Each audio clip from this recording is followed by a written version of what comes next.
बस बिस्मिल्लाहिर्रहमानिर्रहीम। आज हम फिजियोलॉजी का lecture about ABO blood grouping system. Blood जो है वो दिखने में तो एक आपको जो है ना वो रेड विस्कस लिक्विड लगता है, रेड विस्कस लिक्विड है, लेकिन हर ब्लड ग्रुप जो है ना दूसरे ब्लड ग्रुप से due to the presence of the antigen and the antibodies जो उसके रेड ब्लड सेल्स मौजूद होती हैं उसकी वजह से डिफरेंट कहलाता है। तो ब्लड ग्रुप्स जो हैं वो इनहेरिटेड होते हैं। नंबर एक, ये वालिदैन से जो है ना अगर पेरेंट्स में A-B पॉजिटिव है, ए ब्लड ग्रुप है, B ब्लड ग्रुप है, तो डोमिनेंट जो होता है वो ब्लड ग्रुप जो है ना वो औलाद में आ जाता है। तो ब्लड ग्रुप नंबर एक ये जो है ना इनहेरिटेड कैरेक्टर्स होते हैं और ये ट्रांसमिट होते हैं from the parents to their offspring through the genes और द क्रोमोसोम्स। ठीक है। तकरीबन 30 commonly occurring antigens and 100 of the other antigens जो है ना ह्यूमन ब्लड में मौजूद होती हैं। और ये कहाँ पे प्रेजेंट होती हैं? सेल मेम्ब्रेन जो है RBCs की, रेड ब्लड सेल्स की, वो एंटीजेंस जो हैं उस पर अटैच होती हैं और each can cause an antigen antibody reaction. और जो ये ब्लड सरफेस है, ये रेड ब्लड सेल्स है, इसकी सरफेस पे कुछ एंटीजेंस मौजूद हैं।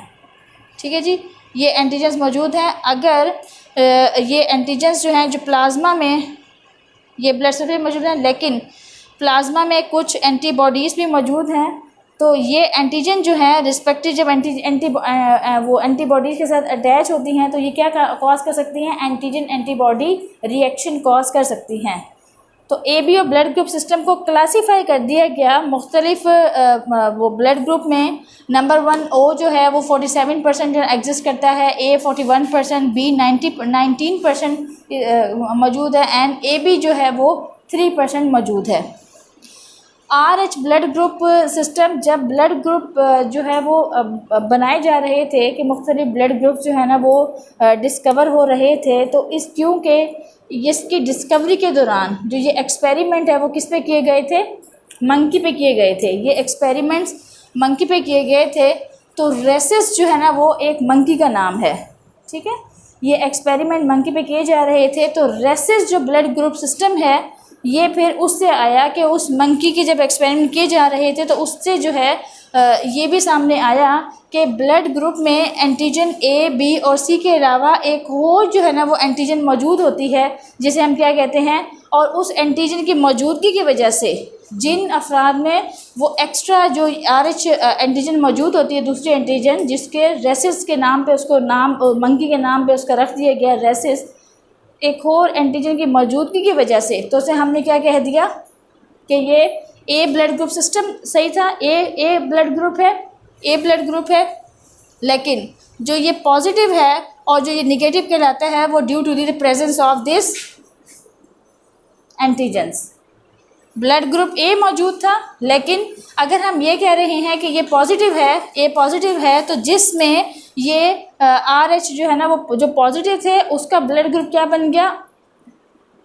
A positive. और जो नेगेटिव जिसमें एंटीजन ये मौजूद नहीं थी तो उसको हमने कहा कि ये RH नेगेटिव हैं। तो इस तरह से RH ब्लड ग्रुप सिस्टम जो है ना वो इस तरह से डिस्कवर हुआ। अब हम इसकी 4 जो है ना ये डेफिनेशन है। एंटीजेंस क्या होती हैं? एंटीजन जो है जो ब्लड ग्रुप पर मौजूद होती हैं। जैसे आप ये देख रहे हैं ये सेल सरफेस है। एंटीजेंस जो है RBCs की, एंटीजेंस जो है ये RBC है, इसकी सरफेस में मौजूद होती हैं एंटीजेंस। और एंटीजन जो है these are the foreign substance which can elicit an immunological response. Antigen are present on the surface membrane of the RBCs in the saliva, corneal plates, WBCs and the epidermal cell. ये कहाँ मौजूद? Surface में मौजूद होती हैं, platelets में मौजूद होती हैं, एपिथेलियल जो वो है एपिडर्मल सेल है उसमें मौजूद होते हैं और WBCs में भी मौजूद होते हैं। एग्लूटिनोजन जो है वो क्या होते हैं? ये प्रेजेंट होती है। एग्लूटिनोजन एक टाइप ऑफ एंटीजन है जो कि प्रेजेंट होती है surface membrane of the RBCs में, जो कि क्या कर सकती है? एग्लूटिनेशन रिएक्शन कॉज करवा सकती है। Agglutinogen can cause the agglutinin on combining with the corresponding antibodies. Antibodies this are the humoral substances produce in response to the antigen. ये तो आपने पहले पढ़ चुके हैं। एग्लूटिनेंट्स क्या होंगे? जो कि क्या करेंगे, ये एंटीबॉडीज़ हैं immunoglobulin which can cause the agglutination upon combining with the corresponding agglutinogens. जो एग्लूटिनोजेंस के साथ रिएक्ट करेंगे वो क्या होंगे, एग्लूटिनेंस। एग्लूटिनेंस जो है ना वो क्या होंगी, एंटीबॉडीज़ होंगी। किसके रिस्पॉन्स में वो रिलीज होंगी, एग्लूटिनोजन। जैसे एंटीबॉडीज़ एंटीजन के रिस्पॉन्स में रिलीज़ होती है, एंटीजन्स के एक्सपोज होने के बाद रिलीज़ होती है, इस तरह से एग्लूटिनेंस जो है वो एग्लूटिनोजेंस के वो एक्सपोज होने के बाद रिलीज़ होगी। अब हम बात करते हैं, ये एक चार्ट है, इसमें मैंने जो है ये ड्रॉ किया है कि इरिथ्रोसाइट है, रेड ब्लड सेल्स। इरिथ्रोसाइट किसे कहते हैं, रेड ब्लड सेल्स हैं, ये प्लाज्मा है। अब रेड ब्लड सेल्स जो है उसमें सरफेस पे जो एंटीजन मौजूद है वो कौन सी है, एंटीजन ए है। लेकिन इसके जो ऑपोजिट है वो क्या है, एंटीजन, एंटीबॉडीज़ क्या है इसके ऑपोजिट, बी हैं। ये क्या हो गई है, एंटीबॉडीज़ बी मौजूद हैं। इसी तरह से दूसरी है एंटीजन बी। एंटीजन जो बी है, ये आप देख रहे हैं मैंने इससे शो किया है, एंटीजन बी मौजूद है, लेकिन प्लाज्मा में इसके अपोजिट जो है वो कौन सी है, एंटीजन ए। क्योंकि सेम एंटीजन और सेम जो है ना एंटीबॉडी होती है, तो वो क्या करेंगी, वो तो रिएक्शन कॉज कर देंगी। सेम होमोलोगस एंटीजन एंटीबॉडी जो है ना वो क्या कर सकेंगे, रिएक्शन कॉज करेंगे, और उससे क्या हो सकती है, हीमोलाइसिस हो सकती है। तो कुदरत ने जो एंटीजन ए है उसके अगेंस्ट जो है ना कौन सी एंटीबॉडी रखी है, एंटीबॉडी बी मौजूद है। तो ये आपको बहुत क्लियर कट पता हो कि अगर आरबीसीज हैं और हम ब्लड ग्रुप ए की बात करें तो उसमें जो एंटीजन है वो ए मौजूद होगी, लेकिन एंटीबॉडीज़ कौन सी होंगी, बी मौजूद होंगी। इसी तरह से अगर ब्लड ग्रुप हम बी की बात करते हैं, उस अगर एंटीजन बी है और उसमें जो कोरस्पॉन्डिंग जो एंटीबॉडीज़ हैं वो ए मौजूद है, तो इससे कौन सा ब्लड ग्रुप आएगा, बी आएगा। इसी तरह से हम ए बी की बात करते हैं। अब ए बी की जब बात करते हैं तो उसमें एंटीजन ए भी मौजूद होगी और एंटीजन बी भी मौजूद होगी, लेकिन उसमें जो है ए की बात करते हैं, लेकिन उसमें कोई भी एंटीबॉडी जो है ना वो ना ए मौजूद है और ना ही बी मौजूद है, उसमें कोई एंटीबॉडी मौजूद नहीं है। तो इसकी वजह से इसको हमने क्या type they the, type A और बी। इसी तरह से नाइदर एंटीजन ए, इसमें कोई एंटीजन मौजूद नहीं है। अगर एंटीजन भी कोई मौजूद नहीं है, ना ए मौजूद है ना बी मौजूद है, लेकिन एंटीबॉडीज़ जो है ना वो मौजूद हैं, तो उससे क्या बन गया, टाइप ओ बन गया। अब जब हमने ये वाले टाइप पढ़ी हैं तो चूँकि ए, अब ये जो है ना ए और बी, ओ जो है ये क्या है, यूनिवर्सल, ओ वाला ब्लड ग्रुप जो है यूनिवर्सल, ये डोनर है, यूनिवर्सल डोनर है, क्योंकि इसमें कोई एंटीजन और एंटीबॉडी मौजूद नहीं है, कोई एंटीजन एंटीबॉडी मौजूद ही नहीं है। इसलिए जो ओ ब्लड ग्रुप है वो ए को भी दिया जा सकता है, बी को भी दिया जा सकता है, ए बी को भी दिया जा सकता है, और अपने को तो वो दिया ही जा सकता है। लेकिन अगर हम ए बी की बात करें तो इसमें कोई भी एंटीजन ए और इसमें एंटीबॉडीज़ नहीं है, इसमें एंटीजन ए और बी तो मौजूद हैं, एंटीबॉडी मौजूद नहीं है। तो ये क्या है, यूनिवर्सल रेसिपिएंट है, क्योंकि इसमें एंटीबॉडीज़ नहीं ना है जो क्या करेंगी, इनिशिएट करेंगी।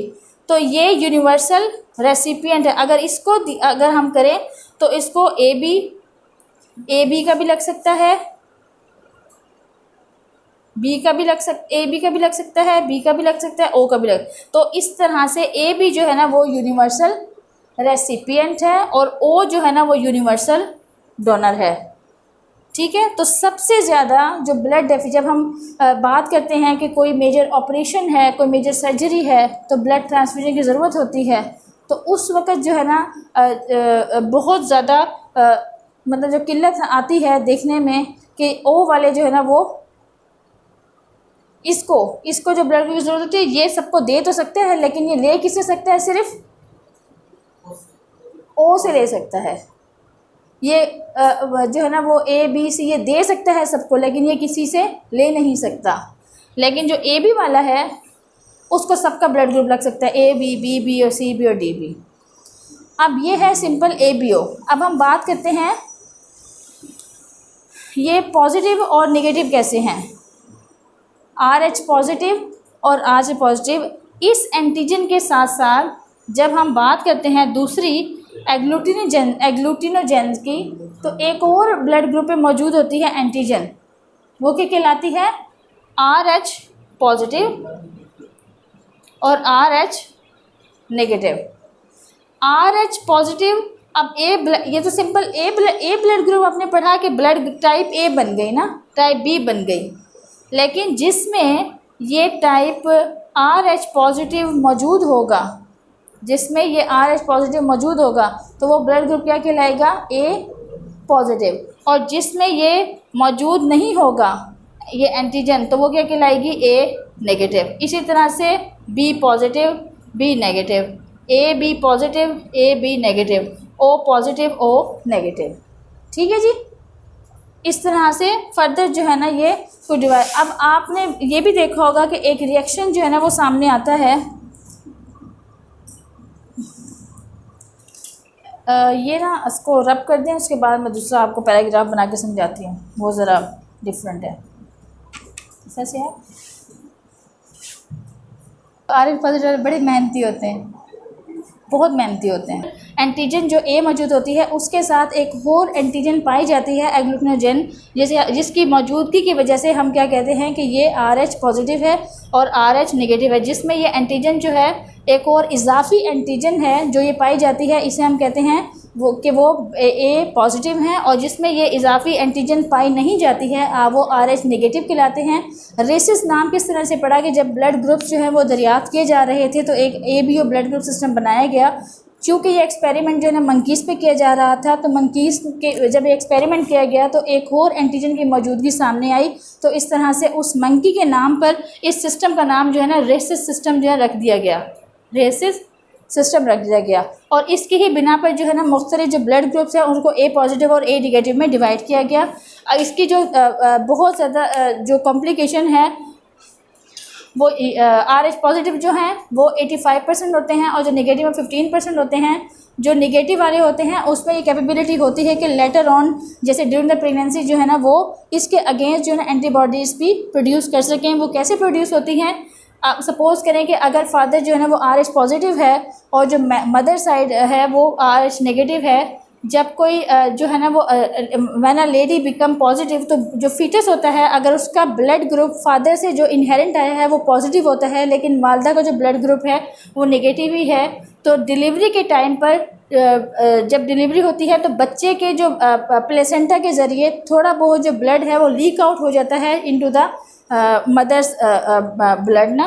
तो उसकी वजह से जो आर एच पॉजिटिव हैं वो कुछ जो है ना वो जो ब्लड ग्रुप है मदर का उसमें शामिल हो जाते हैं। तो उस शामिल होने की वजह से उसमें कुछ एंटीबॉडीज़ बनना शुरू हो जाती हैं, क्योंकि आर एच नेगेटिव था। इसके लिए जो आर एच पॉजिटिव, ये जो पॉजिटिव एंटीजन है ये इसके लिए क्या है, आउटसाइडर है, तो इसके लिए कुछ एंटीबॉडीज़ बन गई हैं। लेटर ऑन टाइम जब वो दोबारा से ये कुछ टाइम के बाद जो है ना ये कैपेबिलिटी होती है कि वो काफ़ी सारी एंटी जो बॉडीज़ हैं वो उसमें तैयार हुई होती हैं, लेकिन वो उसका कोई नुकसान नहीं पहुंचाती हैं, वो जस्ट आपकी बॉडी में क्योंकि थोड़ी मिकदार में होती हैं वो रिटेन रहती हैं। उसके बाद जो है लेटर ऑन जब दोबारा से जो है ना डिलीवरी का टाइम होता है या नेक्स्ट प्रेगनेंसी के दौरान, नेक्स्ट डिलीवरी के दौरान, जब बच्चे का ब्लड ग्रुप पॉजिटिव हो और वालदा का फिर नेगेटिव हो, तो फिर जो कुछ अमाउंट जो है ना मज़ीद जब लीक आउट होता है प्लेसेंटा के ज़रिए तो शामिल होता है, तो यहाँ पे वो कुछ एंटीबॉडीज़ और एंटीजन और एंटीबॉडी रिएक्शन जो है ना वो बहुत सीवियर हो सकता है। और बच्चे में ये नहीं होता, बच्चे की